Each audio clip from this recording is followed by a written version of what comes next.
The air over Park Ridge Heights smelled of wet concrete and exhaust, and Ria Daza inhaled it like a warning. Orientation for ninth grade was 3 days away, yet her palms already sweated as if the school doors were mirrors about to reflect every flaw she carried. Her stutter when called on, her knees that knocked during group projects, her inability to keep eye contact longer than a heartbeat. She told herself the late summer evening walk was just to clear her head, but the truth was she needed distance from her mother's earnest pep talks and from the stack of "confidence starts inside" pamphlets an overeager counselor had mailed. Halfway down Sinclair Avenue, a modest pawnshop window caught her peripheral vision. Neon guitar picks glowed above tarnished trumpets, but what arrested her was a skateboard leaned vertically against a dusty amplifier. Its deck was midnight blue, speckled with flecks of silver and violet. White lines connected those flecks into constellations she recognized from library posters. Cassiopeia like a crooked W, the bent hourglass of Orion, the dipper overhead as if ladled from imaginations too grand for gravity. Ria had never stepped on a board, but the shop door chimed before her doubt could form words. The proprietor, a stooped man with a magnifying visor perched atop wavy hair, smiled at her tentative approach. "Someone put work into that one," he said, tapping the visor up. "Glows at night. Phosphorescent pigment." "How much?" she blurted, surprising herself. 30, wheels included. Her summer wages from filing charts at her aunt's clinic amounted to $42. She counted out the bills with trembling fingers. The proprietor wrapped the board in newsprint and handed it over as though passing on a fragile heirloom. Out on the sidewalk, evening had diluted to twilight. She set the board on the asphalt. Its constellation map caught the rising street lamps and shimmered back like distant galaxies. The wheels rolled with such low resistance she felt they were asking to move. "Fine," she whispered. "But if we crash, it's your fault." She stepped on gingerly, pushed off, wobbled, caught her balance. An involuntary laugh escaped her throat, half terror, half exhilaration. The board curved down Sinclair without her steering. It was as if some subtle slope guided it, but Ria saw no incline. Still, she let it carry her, trusting the night. Blocks blurred. The board's glow intensified, and something else brightened too. Faint dots painted on the street itself, only visible when the last purple of dusk surrendered. They were small luminescent circles, some the size of a thumbtack, others as large as a coin, scattered across the pavement. Lines as thin as whiskers linked them. She rolled to a halt at an intersection she'd walked 100 times, yet never noticed this pattern. From her vantage, the dots connected to form a tilted rectangle. Lyra, the harp. The shape matched the stars on her skateboard exactly. The revelation stole her breath. Ria knelt, ran a fingertip across one glowing dot. It felt like plain asphalt, yet the paint emitted a gentle sea-green light. Cars cruised past, drivers oblivious to the secret beneath their tires. When she finally pushed homeward, she felt less like a girl on wheels and more like an astronomer charting ground-bound galaxies. That night she lay awake, bedroom blinds leaking city glow over posters of nebulas taped to her ceiling, and pictured whole constellations hidden under traffic, arteries of stars waiting for a witness. The next evening she left earlier, backpack stuffed with water, phone, and a composition notebook. She urged the board along side streets and quiet avenues, stopping whenever her headlights, she now thought of them as starlights, revealed more luminous dots. She found Cygnus stretching across a crosswalk, Scorpius curling through an alley, and Draco snaking beside the skate park railings. She sketched them all, labeling street names and relative positions. Each discovery brought a pulse of courage. It was as though the universe had left her a breadcrumb trail of suns, persuading her that orientation day might not be a curtain call for her shortcomings, but a debut for something else. Yet dawn reminded her fear had not completely evaporated. Standing to present in class was a black hole that could swallow every new spark she'd acquired.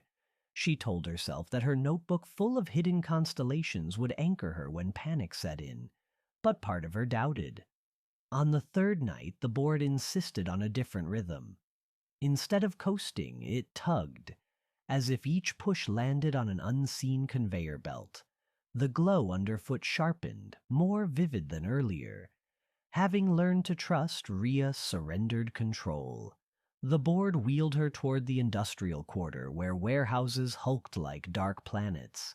She coasted up to a chain-link fence surrounding an abandoned brick dome, a defunct planetarium she'd once visited on a grade school field trip before funding cuts shuttered it. The fence gate hung ajar.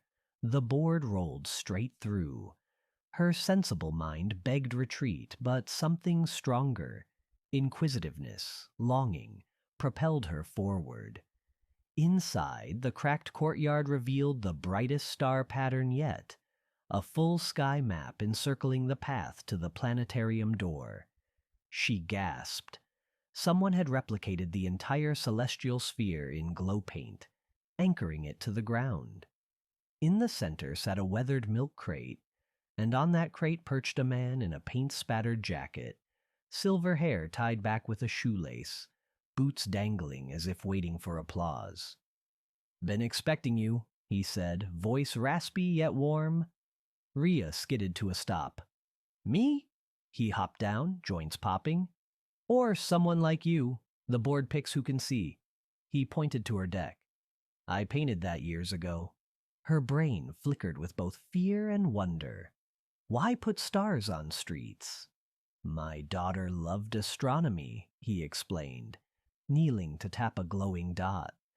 "But city kids rarely meet the night sky. Too much light, too much distraction. So I brought the constellations to them. Hard to ignore a star when you nearly trip over it." He laughed softly, sadness beneath the mirth. "She passed away before seeing them all. I keep adding, hoping others will look up, or down, in this case." Rhea swallowed. "I'm sorry." He waved off condolences. Her name was Astra, fitting. The skateboards were prototypes, guides, you might say. Only the phosphor blend on those decks reacts strongly enough with the paint I use on asphalt. When the two meet, resonance brightens both. Lets people like you follow the trail. You gave them away? Hid them. Pawn shops, bus stops, stoops. Anyone brave enough to claim one earns the map. He glanced at her notebook peeking from her bag. "I see you're charting." Rhea opened the notebook, showing her rough diagrams. He smiled wide. "Beautiful." Suddenly, her fear of orientation seemed trivial next to this man's quiet mission, yet he studied her expression as if reading subtler constellations across her face. "What frightens you?" he asked gently. She considered lying, but the dark dome felt like a confessional. Speaking, being seen. The thought of standing in front of classmates makes my chest collapse. "Yet here you stand on a stranger's turf after curfew," he said. "That's bolder than most speeches." "My legs are still shaking." "Courage isn't warm steadiness," he countered. "It's movement despite the shiver." He lifted her board, turning it over. "You know, there's one constellation you haven't logged yet. Perhaps it's the most important." "Which?" "Northern Crown, Corona Borealis, Astra's favorite. She said the stars form a tiara for anyone who forgets they already wear one." He set the board down so its nose pointed southeast. "Follow the arc tomorrow. It begins at Fulton and 12th. When you find the crown, remember hers and claim yours." Thunder growled in the distance, and the planetarium's moist air smelled of rain and maybe destiny. Rhea nodded. The man handed her a small vial of luminous paint. If ever the path seems dim, leave a star of your own. She skated home, thoughts swirling like galaxies uncharted. Morning delivered orientation day. Rhea rose before sunrise, dressed, tied her hair into a stubby ponytail that looked serviceable if not regal. The board leaned by the door like a conspirator. She slung her backpack and whispered, "One detour first." Fulton and 12th was busy even at dawn. Delivery trucks honked, cyclists weaved. She waited until a light changed, then wheeled to the curb. The pavement there bore a faint green glimmer.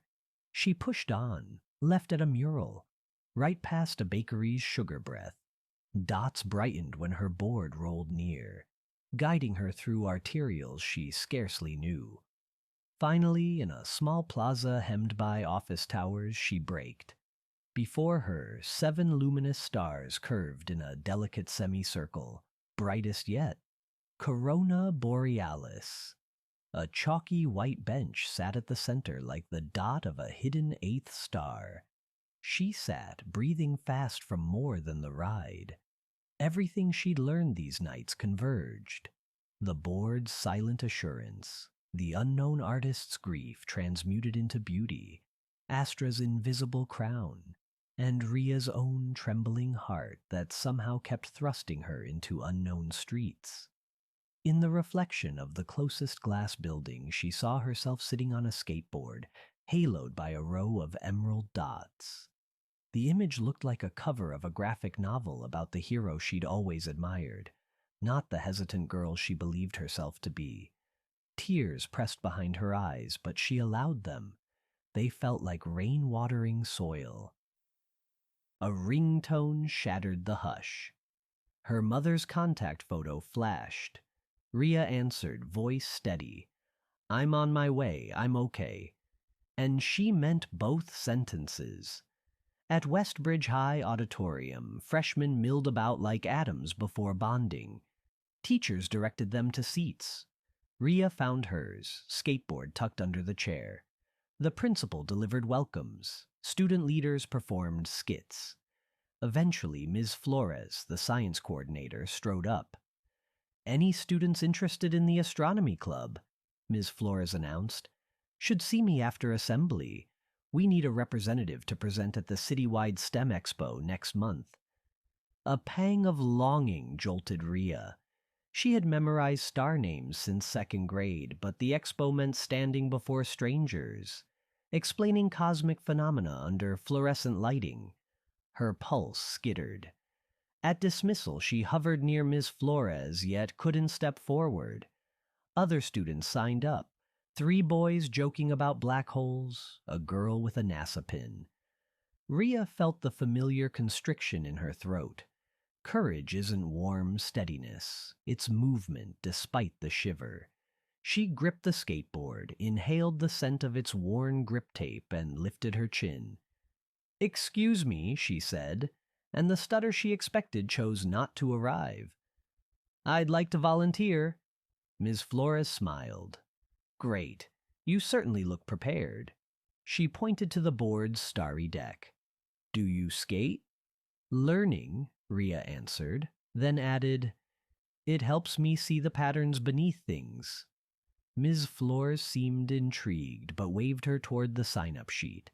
Rhea wrote her name with clear, deliberate letters. That afternoon, she zipped through classes, buoyed by a strange lightness. During lunch, she opened her notebook, sketching Corona Borealis anew, this time adding a small crown above the arc, her initials inside. The weeks to the expo flew yet dragged. Minutes elastic, expanding when self-doubt snuck in and contracting during late nights of research. She built a model demonstrating stellar parallax using rotating platforms and LED stars. But every practice run in her bedroom ended with her voice hitching, heart galloping. 2 nights before presentation, she visited the planetarium again, paint vial in pocket. The gate remained ajar, but the courtyard was empty. A new spiral galaxy had been painted on the stones, its center a luminous heart. Beside it sat a note. Rhea, you already know the sky by heart. Now speak it so others remember. Nico. The closed dome echoed her soft laughter. She uncapped the vial and added a single dot to the galaxy's center, signing beneath in tiny script, Corona RD. Expo Day dawned crisp, the kind of morning where even car horns sounded hopeful. Students from across the city filled Convention Hall. Booths displayed robotics, chemistry demos, environmental prototypes. Rhea's station lay near the back where fluorescent bulbs buzzed overhead like insects. She assembled her model, hands steady but fear's shadow lingered. 10 minutes before judges arrived, she stepped outside to a loading dock for air. The skateboard glowed faintly even in daylight. Okay, board, she whispered. Last Constellation. A delivery truck rumbled away, revealing, painted on the concrete, the faint lines of Delphinus the dolphin. Whimsical, small, often overlooked. A fresh-painted arrow extended from its tail toward the hall's side entrance. Rhea followed, curious. Inside, the arrow led down a seldom-used corridor to a metal door propped open. She peeked inside a stairwell that spiraled up 3 flights, each landing marked by additional glow dots. At the roof access hatch, she hesitated, then ascended. The rooftop was a flat plain of gravel and tar. Amid HVAC units, someone, Nico she guessed, had outlined a large rectangle with glow tape. Within it, new dots formed a constellation she didn't immediately recognize. When she stepped closer, the pattern resolved into a human figure holding a microphone instead of Hercules' club. Beneath, block letters read, Vox. Voice. Rhea exhaled. The city skyline ringed her, glass tempted by sunrise, streets like veins. Distant sirens harmonized with pigeons' coos. She realized this constellation was one yet to exist in any chart, one made for her. She rested the skateboard beside it, placed her feet in the taped rectangle, and closed her eyes. Out loud to wind and skyscrapers, she practiced her introduction. Words came, rough but unbroken. She described how astronomers triangulate stars, how distance can be measured by perspective, how sometimes you have to shift positions to understand where you are. Each sentence left her throat on a stream of air she trusted to carry it. When she finished, she felt simultaneously emptied and filled. She glanced down. Her shoes covered 2 dots that formed the heart of the new constellation's chest. Back at her booth, judges in navy lanyards approached. One nodded for her to begin. Rhea took the laser pointer, looked into their eyes, one pair at a time, and spoke. Her voice wavered on the first syllable, but she rode the tremor like surf on her board. She talked of parallax, of shifts small yet profound, of how perspective grants measurement and meaning. She even confessed she'd learned this by following star patterns painted on city streets. The judges smiled, scribbled notes. When applause from neighboring parents drifted over, she realized her segment had ended. She'd done it. Awards were announced late afternoon. Westbridge High's astronomy project received honorable mention, but accolades were secondary to the unfamiliar pride inhabiting Rhea's ribs.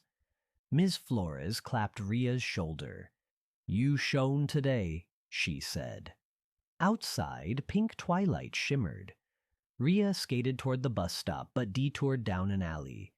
She fished the vial, still 1/3 full, from her pack. Stooping, she painted 3 small dots on the brick wall, linking them into a tiny triangle, a seed of a constellation she'd invent later. She blew on them until they glowed. A boy passing on a scooter slowed, squinted. "What's that?" Rhea smiled. "The beginning." He nodded, puzzled yet intrigued, then scooted on. The board carried her home, wheels humming a lullaby of bearings and asphalt. Neon signs lit overhead like city stars. But Rhea knew more radiance pulsed beneath. Hidden crowns and dolphins and harps guiding anyone willing to see. And somewhere, perhaps on another rooftop, Nico might be painting, mapping new pathways for future travelers. In her pocket, her phone vibrated.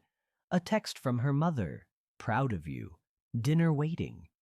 Rhea replied, tell you everything. She pushed off once more, faster, wind threading through her hair. She felt balanced, not because fear had vanished, but because she understood now that courage was the invisible line connecting every trembling point into a larger, luminous whole. A constellation of self-belief painting itself beneath her wheels with every mile she dared to ride.